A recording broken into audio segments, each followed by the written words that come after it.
প্রতিদিন কথা বলার ক্ষেত্রে আমরা প্রায়শই বলে থাকি যে আমাকে এটা করতে দাও, আমি যেটা করতে চাই আমাকে করতে দাও, সে যেটা করতে চায় তাকে করতে দাও, তাকে একা লেখাপড়া করতে দাও, বাচ্চাদের বাইরে খেলতে দাও, ছেলেটিকে গানটি গাইতে দাও, তারপরে ছাত্রদের প্রশ্ন জিজ্ঞাসা করতে দাও।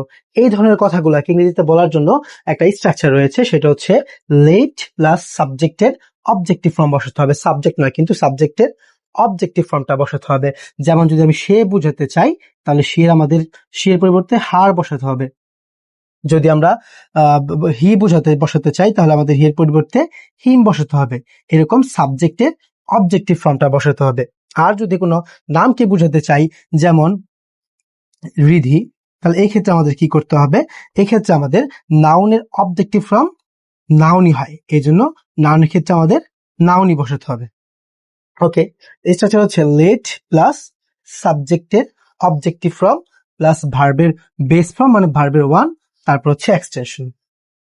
করতে দাও, যেতে দাও, খেতে দাও, বসতে দাও, পড়তে দাও, লিখতে দাও, তাকে এটা করতে দাও, তাদেরকে ওইটা করতে দাও, এই ধরনের সকল কথাগুলা এই স্ট্রাকচার দিয়ে বলা যায়। যেমন let him study alone. Let, তারপর হচ্ছে সাবজেক্টের অবজেক্টিভ ফর্ম, তারপর হচ্ছে ভার্বের ওয়ান, তারপর হচ্ছে অবজেক্ট বা এক্সটেনশন। লেট মি ডু, আমাকে করতে দাও what I want to do, আমি যা করতে চাই। Let them enter the room, তাদের রুমে প্রবেশ করতে দাও।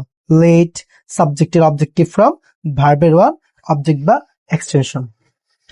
Late the children play outside, বাচ্চাদের বাইরে খেলতে দাও। লেট, এখানে দ্য চিলড্রেন হচ্ছে একটা নাউন।